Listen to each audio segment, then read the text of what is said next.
주 동안 평안하셨나요?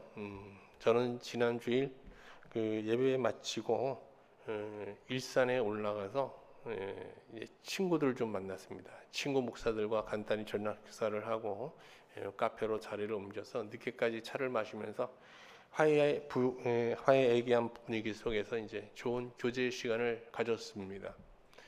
돌아올 때 몸은 좀 피곤했지만 마음은 충만하고 기뻤습니다. 대체로 이 만남의 질이라는 것은 뭘 먹었냐는 메뉴에서 결정되지 않고 서로 대하는 마음들, 분위기, 그리고 대화의 내용 이런 것들로 이제 결정되잖아요. 로마인들은 철학자나 지혜자 같은 이 귀한 손님을 집에 초대하면요, 식사를 대접한 후에 포도주나 차를 마시면서 지혜자와 격없이 대화할 수 있는 편안한 자리를 만들었거든요. 그걸 보통 이제 심포지움이라고 하죠. 오늘 본문에 보면요, 한 바리새인이 안식일에 자기 집에 이제 심포지움을 열고 이 자리에 예수님을 초대한 사건이 소개되고 있습니다. 이 자리에는 이 사람이 이제 바리새인이다 보니까 지위 높은 바리새인과 율법 교사들이 주로 다 초대되었어요. 아주 그냥 상당히 높은 지위를 가진 사람들이죠. 당시 유대 사회는 저녁 만찬에 누구를 초청하느냐로 그 사람의 사회적 지위를 판단했어요. 즉 초청자의 손에 있는 손님의 명단이 그 사람의 사회적 지위를 가늠하는 척도가 된 것이죠. 야, 그 사람 저녁 만찬에 누가 왔대? 어우, 그냥 대단한데, 이런 식인 거예요. 근데 이 집주인이 이제 바리새인들과 율법 교사들을 이제 초청했다는 건 그 사람이 얼마나 사회적 지위가 높았는지를 이제 암시하는 거잖아요. 근데 이 자리에 서민적 삶을 추구하는 예수님을 초대한 거예요. 왜 이 바리새인은 귀족들이 모인, 지위 높은 사람들이 모인 이 심포지움에 예수님을 초대한 걸까? 누가는 서두에서 집주인이 예수님을 심포지움에 초대한 이유를 이렇게 해설합니다. 1절 한번 볼까요?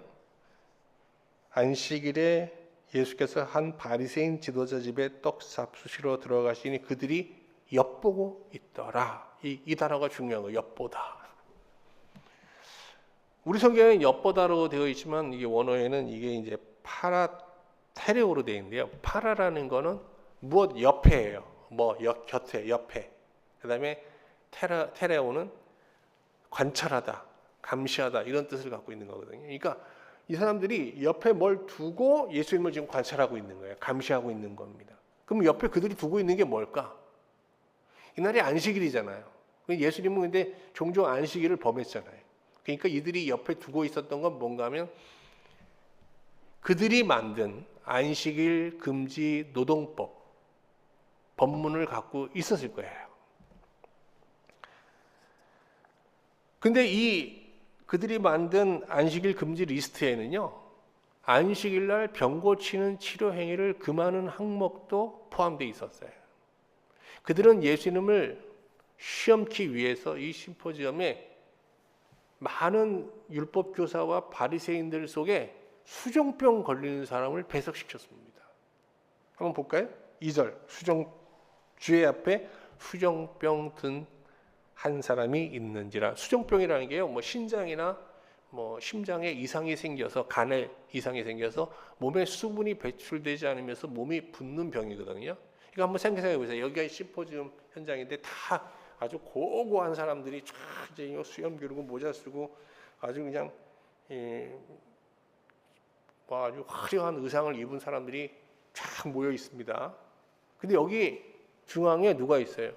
수종병 걸린 사람이 탁 거동이 불편할 거 아니에요. 앉아 있는 겁니다. 예수님 바로 앞에. 그들은 사전에 예수님께서 이 수종병 걸린 사람을 이제 이게 심포지움에서 고치기만 하면 바로 예수님을 안식일 금지 노동법을 범한 현행범으로 고발하면서 즉석 재판을 열려고 했던 거예요. 그래서 예수님을 바로 사내들인 공회로 끌어가든지 아니면 형벌을 내리려고 했던 것이죠. 이때 당시에 이 바리새인과 율법교사 그리고 예수님은 아주 상태가 아주 안 좋았거든요. 서로 아주 극한 긴장 관계 속에 있었던 겁니다. 이 사람들은 근데 이제 계획을 잘 세운 거예요. 우리가 그냥 서로 예수님한테 너는 이런 역할을 해, 이런 역할을 해서 예수님을 막 추켜 세우는 거예요. 예수님 여기 오기 직전에 수만 명의 사람들 앞에서 성난 군중을 다 안정시켰잖아요.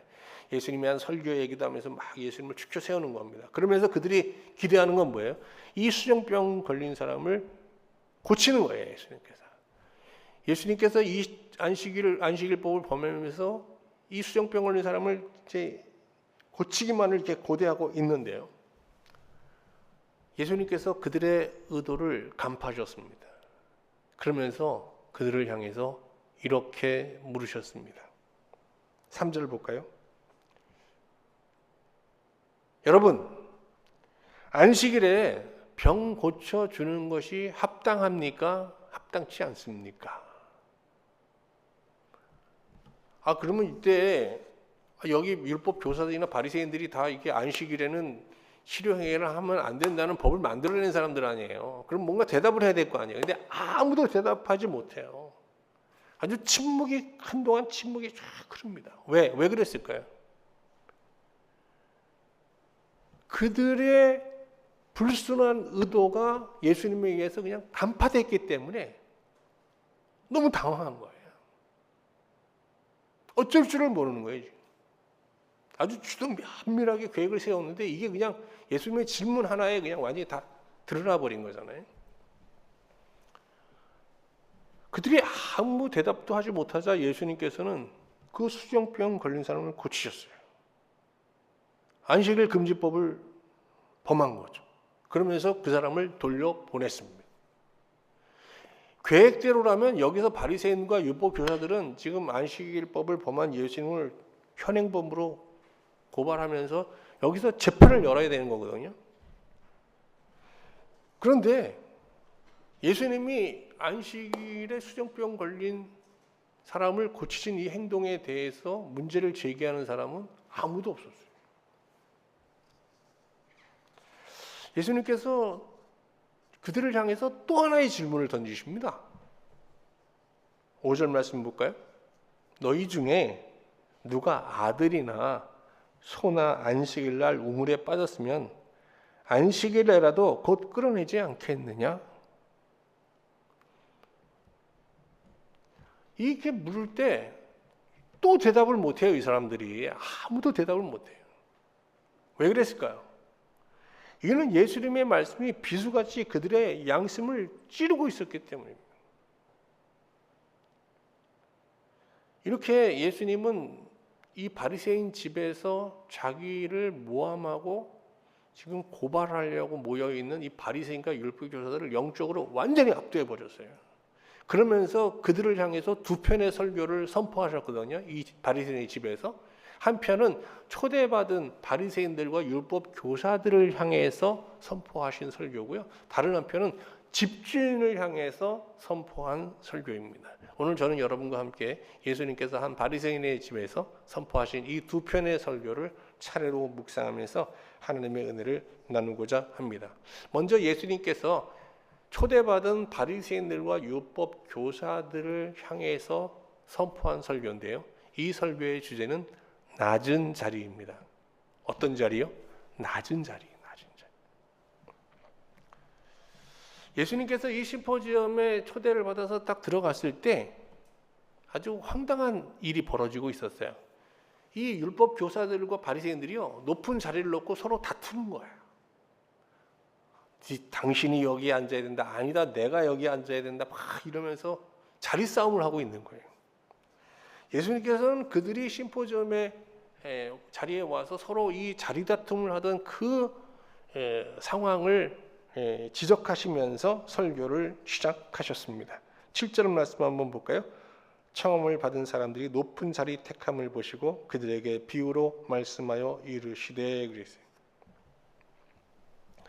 예수님은 이렇게 높은 자리를 선호하는 바리새인과 율법사들을 향해 앞으로는 누구한테 청함을 받았거든 초대받으면 너희는 무조건 낮은 자리를 향해라.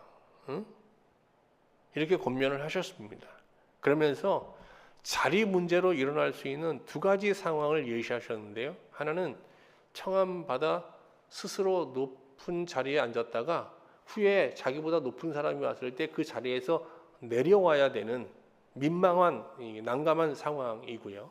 다른 하나는 낮은 자리에 앉아 있다가 후에 높은 자리가 비어 있어서 이 자리가 당신 자리가 아닙니다 하고 사람들의 추대를 받아서 높은 자리에 앉게 되는 좀 영광스러운 상황입니다.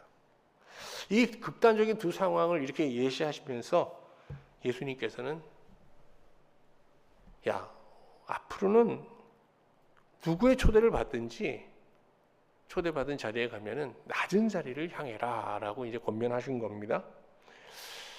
흔히 예수님의 이 말씀을 어떤 지혜로운 처세술에 관한 말씀으로 많이 알고 있어요. 그러나 이는 예수님께서 바리새인과 서기관들의 영적 실상을 폭로하는 심판의 말씀이지 처세술에 대한 말씀은 아닙니다. 뭐 처세술에 대한 말씀으로 받아들여도 나쁠 건 없지만 그런 도덕적인 얘기를 하시는 건 아니에요. 바리새인과 율법 교사들은요, 백성들로부터 존경받는 지도자 그룹이고 상류층 인사들이거든요. 그래서 그들은 어디를 가든지 높은 자리에 앉았고 또 그것을 당연하게 여겼어요. 그리고 그들은 하나님 나라에서도 그들이 높은 자리에 앉을 것이라는 것을 의심치 않았습니다.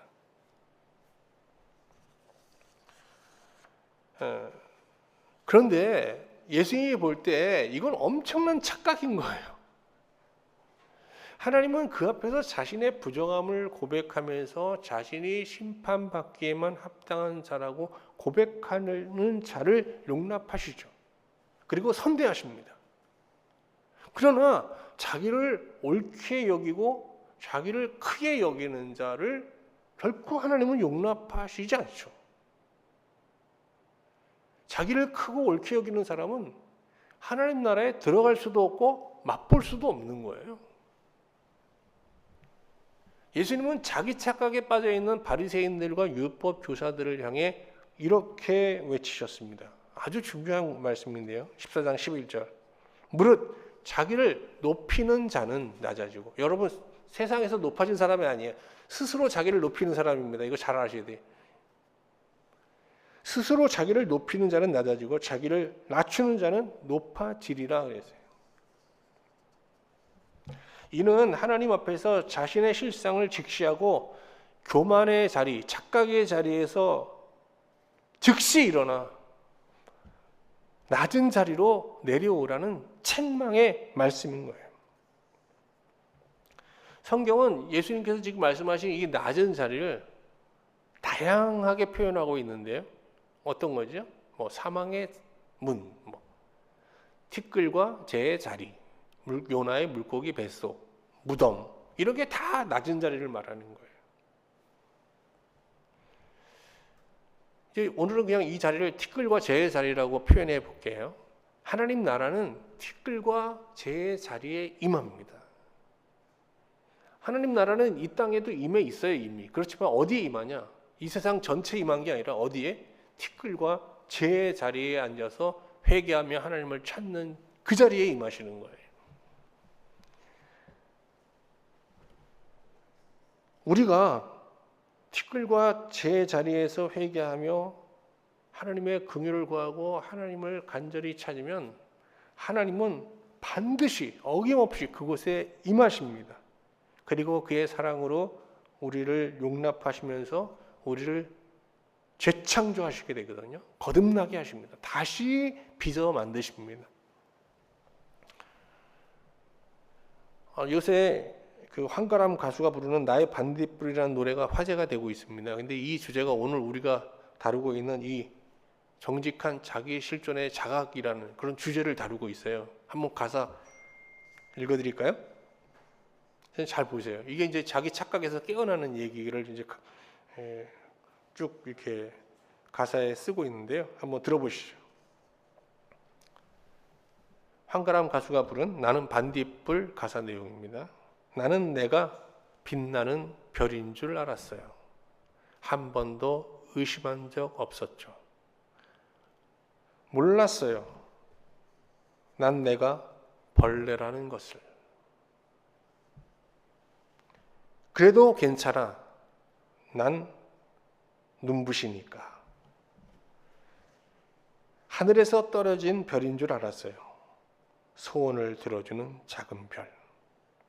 몰랐어요. 난 내가 개똥벌레라는 것을. 그래도 괜찮아. 나는 빛날 테니까.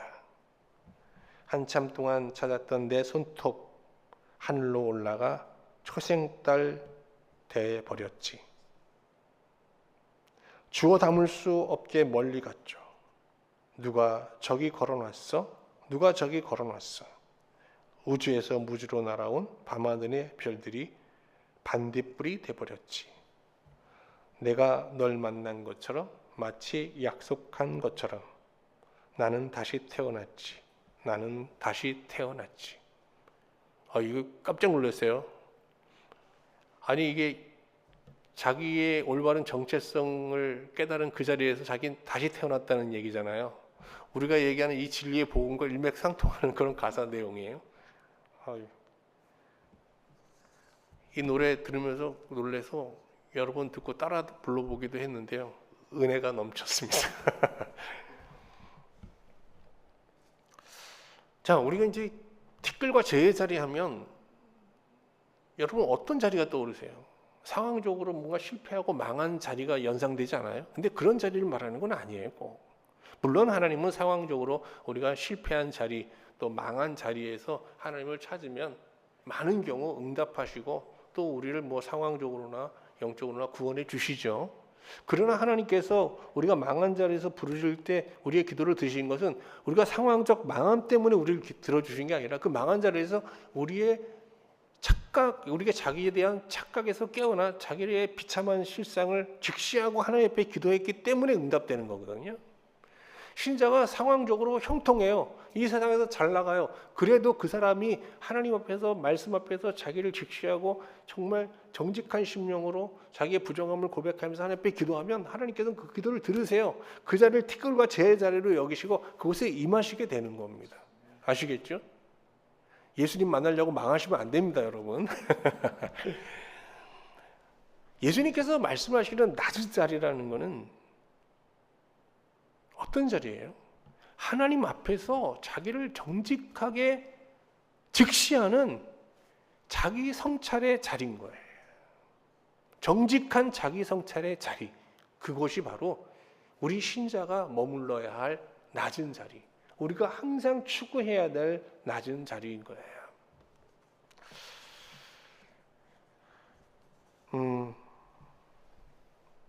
그러나 인간이 하나님 앞에서 자기 존재를 정직하게 돌아보며 낮은 자리에 머문다는 것은 고통스러운 일이고 또 용기가 필요한 일입니다.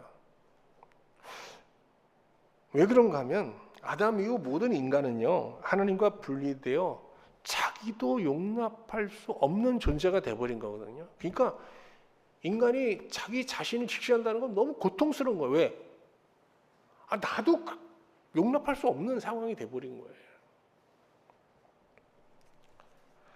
그렇지만 타락 전에는 어땠습니까? 타락 전 인간은 하나님 안에서 하나님과 연합된 존재로서 인간은 벌거벗었지만 부끄럽지 않았어요.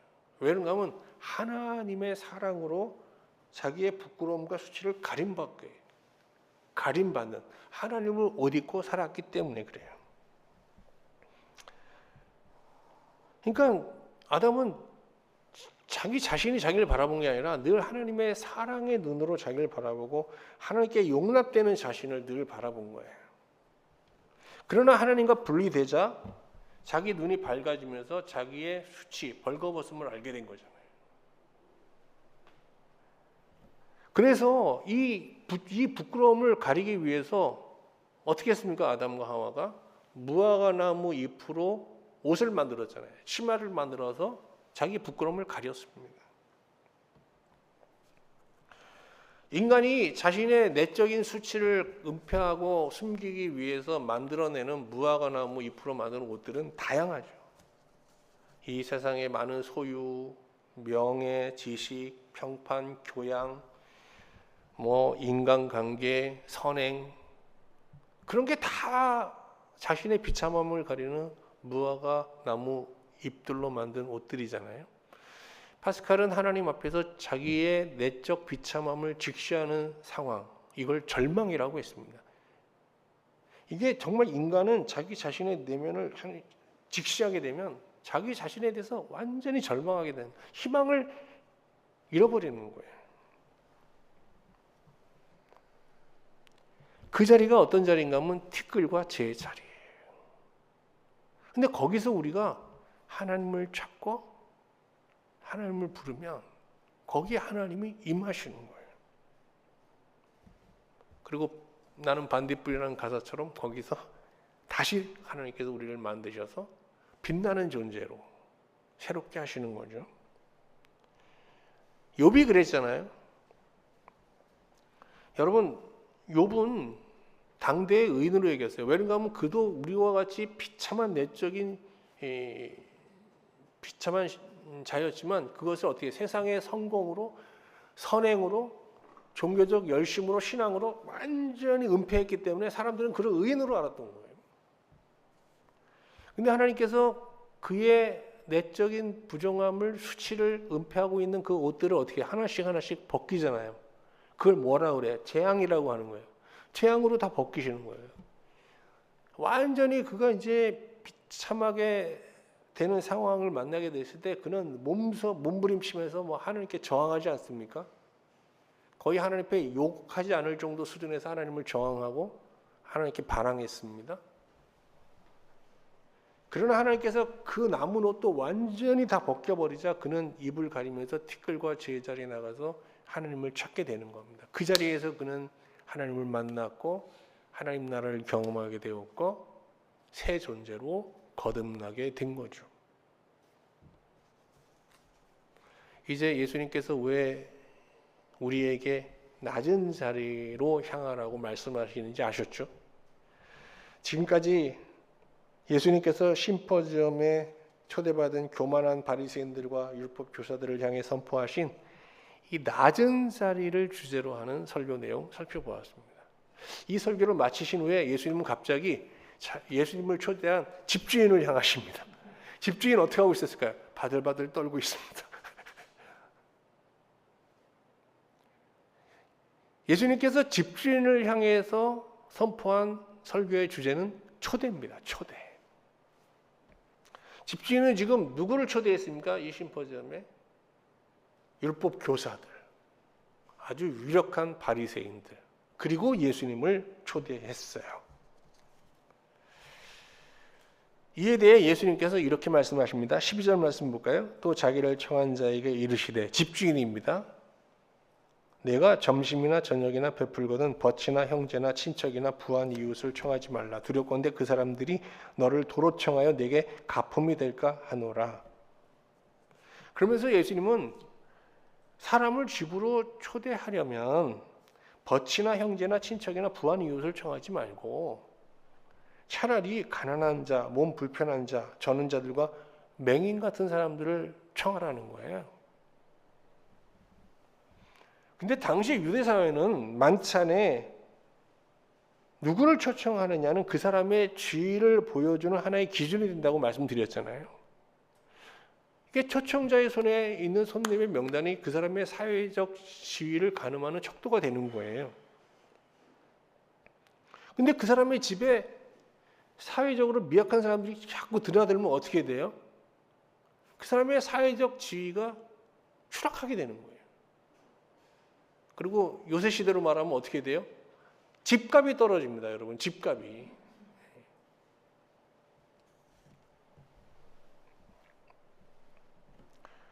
그래서 이처럼 예수님 말씀대로 이 집주인이 만약에 정말 자기 집에 이렇게 사회적으로 비천한 자들을 계속 초대하면 이게 사회적인 지위가 하락하는 걸 감수해야 되는 거거든요. 근데 또 여기서 더 나아가서 예수님은 뭐라고 그러시는가 하면 가난한 자, 소외된 자뿐만 아니라 이 집에 또 초대할 사람들을 선별할 때 네가 초대했을 때 초대로 응답할 수 없는 사람들을 초대하라는 권면을 덧붙이십니다.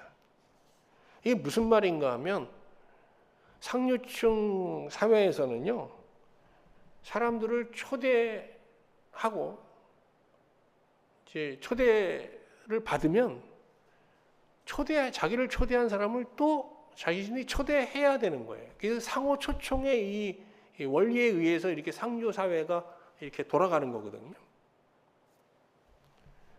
근데 예수님께서 무슨 말씀을 하시는 거예요? 상호 초청의 관계가 유지될 수 없는 사람들을 초청하라는 거예요. 만약 이 집주인이 예수님 말씀대로 이런 자들을 초청하면 어떻게 돼요? 많은 사람을 초청해서 경제적으로 뭐 또 시간적으로 많은 걸 소비하면서도 다른 사람한테 초청은 받지 못하게 되는 거예요. 그러면 어떻게 돼요? 여러 가지 사회적 기회도 잃어버리고 경제적 손실도 발생하게 되는 거죠. 근데 이런 권면을 하시면서 예수님께서 뭐라고 하면 네가 초청을 하고 초청을 받지 못하면 손해라고 생각하지만 사실 그건 손해가 아니라 이득이야 라고 말씀하십니다. 여러분, 내가 다른 사람을 초대했어요. 근데 그 사람이 초대를 받지 못했어요. 근데 무슨 이득을 보겠어요? 손해잖아요, 이건. 근데 예수님께서 이득이라 그러는 거예요. 왜? 한번 같이 볼까요? 14절 말씀 한번 볼게요. 그리하면 그들이 갚을 것이 없으므로 내게 복이 된다. 이득이 된다는 거예요. 왜? 이는 의인들의 부활 시에 내가 갚음을 받겠음이라 하시더라 그랬어요. 이게 무슨 말인가 하면 하나님께서 갚아주신다는 거예요. 그러면 여기서 받을 복이란 어떤 복이에요? 이 땅에서, 이 세상에서 받는 복이 아니라 하나님으로부터 받는 신령한 복을 말하는 거죠. 자, 한번 예를 들어 봅시다. 이 집주인이 정말 자신의 초대가 필요한 사람들을 집에 모아서 시간과 물질을 들여서 잘 섬겼어요. 그리고 돌려보냈습니다. 그는 초대를 받지 못했어요. 거기에 대한 아무런 보상도 받지 못했어요. 그럴 때 하나님이 찾아오신다는 거예요. 그래서 물으신다는 거예요. 아무개야, 너는 왜 사회에 비천한 자들, 너에게 받은 은혜를 보답할 수도 없는 사람들을 너희 집에 불러서 그렇게 시간과 물질을 들여 그들을 섬겼느냐라고 물어보면은 이 사람이 어떻게 대답하겠어요? 하나님, 그 모든 은혜가 제 것이 아니라 하나님 것입니다. 저는 그냥 하나님께 많은 걸 받았기에 그 은혜에 감사하여 그들에게 좀 하나님의 은혜를 나누어 준 것뿐입니다 라고 대답하지 않겠어요? 그러면 하나님께서 뭐라고 그러시죠? 여러분 성경에 자주 나오잖아요. 그럼 뭐라고 해요? 잘하였도다 충성된 종아 그러세요. 그러면서 이미 그에게 준 은혜가 충분한데도 더 주시잖아요. 그게 뭐예요? 달란트의 비유예요. 우리가 달란트 비유로 보면 뭐 그 달란트가 어떤 우리의 재능, 하나님이 주신 은사 이런 걸 상징한다고 생각하는데 이건 잘못된 해석이에요. 여러분 달란트 앞으로 은사라고 해석하시면 안 됩니다. 달란트 비유에 나오는 달란트는 신자가 하나님으로부터 받은 은혜의 가치를 인식하는 지혜의 크기를 말하는 거예요. 자, 여기 우리 성도님들이 다 하나님의 은혜를 받았어요. 이게 똑같은 은혜예요. 그런데 어떤 사람은 이걸 한 달란트로 생각해요. 근데 어떤 사람은 2달란트로 생각해요. 어떤 사람은 5달란트로 생각해요. 그럼 5달란트로 생각한 사람은 뭐예요? 아, 이거는 내가 쓰고 남을 만큼 너무 주셨네? 라고 생각하는 거예요. 그래서 그걸 어떻게 해요? 자꾸 다른 사람한테 그냥 주려고 하는 거예요. 이게 5달란트 받은 자예요. 아시겠죠? 전 재능이 많지는 않은데 저도 5달란트 받은 사람이 될 수 있는 거예요. 아시겠죠? 여러분도 그렇고요. 그런데 하나님은 이렇게 5달란트 받은 자에게는 어떻게 하신다고요? 5달란트를 더 줘요. 그럼 이 사람은 어떻게 되겠어요? 이 사람의 나눔과 이 사람의 베품은 더 증대되는 겁니다. 그러면서 어떻게 돼요? 하나님과 세상에서의 상호 초대 관계는 뭐 단절될지 모르지만 하나님과의 상호 초대 관계가 이루어지는 거예요. 그러면서 어떻게 돼요? 우리 안에 영적 부유함이 넘치면서 우리 안에 하나님의 초대받은 삶이 우리 안에서 실현되는 겁니다. 이 하나님의 초대를 근데 예수님은 뭐라 그러냐? 초대라는 단어가 좀 너무 약하다고 생각했는지 잔치라고 얘기하십니다. 잔치. 다음 주에 잔치 얘기는 좀 더 자세히 하도록 하겠습니다. 그래서 정말 그 하나님의 말씀에 순종하고 사는 사람들의 마음에는 잔치가 일어나야 되는 거예요. 잔치. 하나님의 잔치. 오늘 이 자리, 이 예배 자리도 우리가 티끌과 제 자리에서 하나님을 정말 예배한다면 우리 심령에 하나님의 잔치가 벌어져야 되는 것이죠. 이 잔치에 대해서 좀 더 생각해 볼게요.